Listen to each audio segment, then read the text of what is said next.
Hi, mamas. It's Michelle Noble, the Calmer Mom Coach, and this is my Calmer Mom weekly video that's turned into Calmer Mom sporadically. So there you have it. How does it get any better than that? I was I've been thinking about you guys a lot though, even if I haven't actually got around to making a video. Um, I was reading a blog post today about women and their viewpoints on their bodies. It's kind of been a topic that's been up a little in my world. My daughter and my little boy are both big fans of the Disney princesses, and so there's lots of room there for discussion about body images and body representation and what's attractive and what's not, and how we define beauty and all those things. Um, but this blog post, what it brought to mind to me, it was talking specifically about how we the wrong word is to say how we view our vaginas and our vulvas and our genitals and our sexual organs, because mostly in this culture we not only don't actually view them, we kind of try to ignore that they're there most of the time. And for a lot of us, even being connected with our bodies at all is a challenge. And that's not so surprising because, for one thing, we kind of disregard and actually abuse our bodies quite a bit in this reality. We treat them as things that we're kind of saddled with, or we have a lot of points of view about them. We oftentimes have even like hatred for them for either how they look or the experiences we've had, the way we've been touched that maybe wasn't very kind, and the viewpoints that we've taken on about what they should be like. If we've had pain due to injuries, sometimes that can feel like, it can kind of turn our relationship with our bodies into a bad one, instead of being in relationship with our bodies as like a communion or a connection. It's actually reminding me of a friend of mine who recently had open heart surgery, and it was so lovely talking to her because she has a really, really unique and beautiful relationship with her body, in that she says, like, every morning she'll talk to her body. Hey, body, thank you. She expresses gratitude for it. She checks in about what it needs. She even she talks to it about what she would like it to be able to do that day, in areas where there's pain or struggle. What's it going to take to change this body? How can we do this? And it really is. It's clear that the way she deals with her body is like a trusted friendship. And even going through something that's fairly radical and could be really traumatic, like having a heart issue that required surgery, throughout the healing process, she's really been in communication and communion with her body. And she was talking about how she doesn't see her scar as something ugly to hide. She's actually proud of it. And that this experience and the care she received along the way has actually been quite beautiful for her. So, okay, so those are some interesting thoughts, and or not. And so here's what I wanted to bring up for us today to do. And really, I will circle this around to how it is directly to do with being a mom. Let me do that first. So this is why I think this felt like it was something that would be valuable, a contribution to bring up in the mamasphere with you guys, is that we often try to imagine, we put on our good face for our kids, or present to them the way that we think we should, and imagine then, because we're showing up for them in a certain way, that they actually don't know us. They don't really know what's on the inside.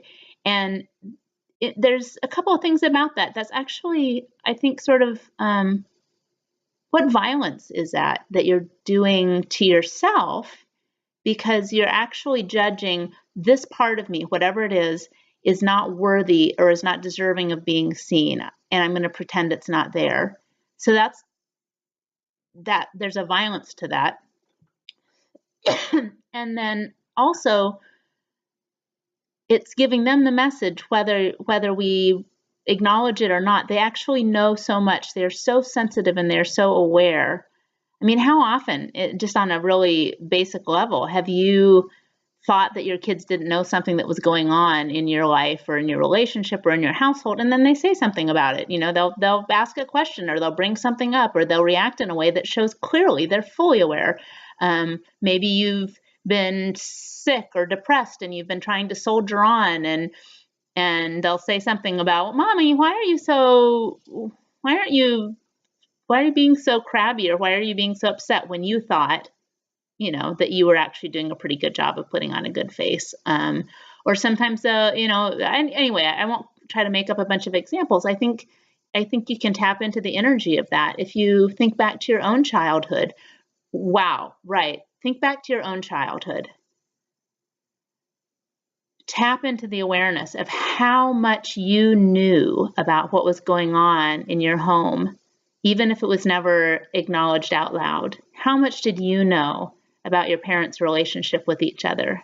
Whether it was happy, whether there was love there, whether there was kindness there, whether there was cruelty there, whether there was boredom there. Tap into how much you really knew about that.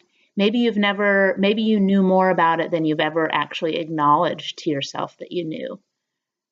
What did you know about money in your home, even before you were old enough to understand what money was? What did you know about bodies in your home, even before, when your parents had maybe never talked to you about bodies and sex, maybe, and you were in a house where bodies weren't really acknowledged? Or maybe you were in a household where they were. People walked around naked all the time and it was no big deal. And yet maybe there was still a secrecy there about something, so it just acknowledge that. What did you know that you may never have acknowledged that you knew as you were growing up? And then can you recognize that your kids are just as aware, maybe more aware, for better or for worse, but your kids are just as aware as you were.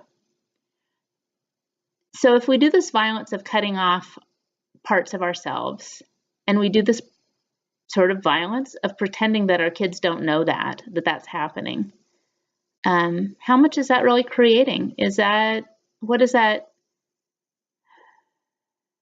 the energy that we want our lives and our relationships with our kids to be? And is there something else possible?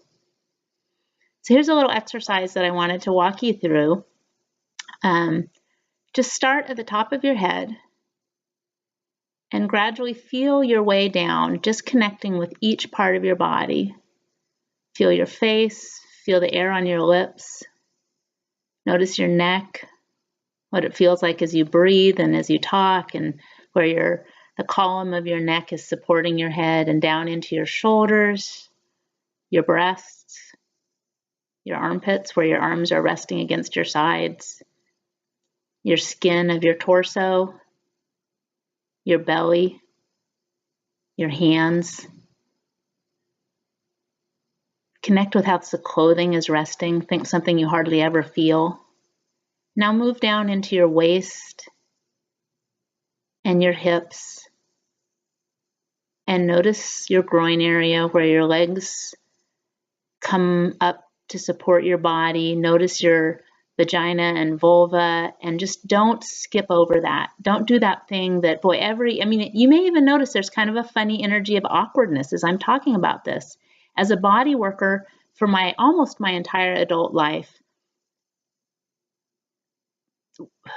and an energy coach, we're still hardly ever invited to fully acknowledge the sexual area, the sexual organs, those creative organs, that source energy of this creative, joyful place in our bodies that may have not experienced very much joy, that may have been cut off or treated unkindly. So for this 10 seconds, just this once, let's feel our bottoms. Not in the way that they just rest on the chair, but really feel them on the inside and the out, and our pelvises, and that energy, and then down into your legs and your knees, down to your ankles and your feet. And I would invite you to do the same thing up, moving the other way, and I won't walk you through it because that'll make the video longer, but just go up to the top, back down, Don't leave anything out. Just acknowledge that all of you, your body, all of you is worth some attention. All of you matters enough to at least spend 2 seconds feeling that it's there. And for some of you, that may be delightful. For some of you, that may be hard.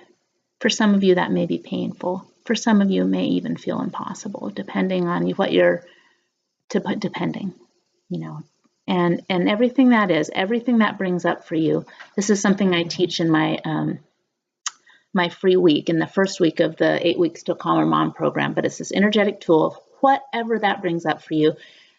Build its intensity just a little, and then, or a lot, whatever you have the courage to do. And now let's just throw it and return it to earth. 1, 2, 3, 1, 2, 3, 1, 2, 3. And I wonder, what would it create in your world? 1, 2, 3, 3, 3, 3, 3, 3. What would it create in your world if for the next week you take time once in the day to feel every part of your body? And then, if you can, send it a little bit of light, a little energy, a little kindness, a little love. Be in question with it a little. What would it take today, body, for you to feel fabulous? What would be fun for you today?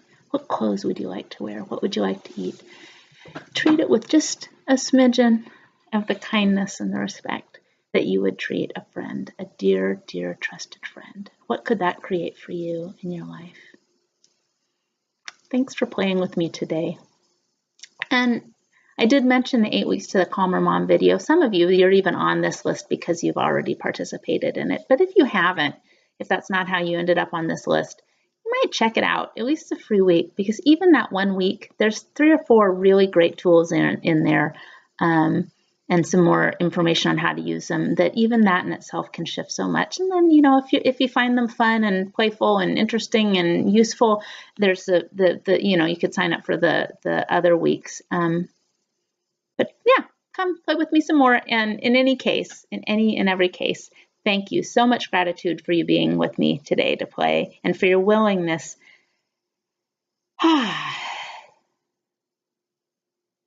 to be with your body. Love and light. Have fun.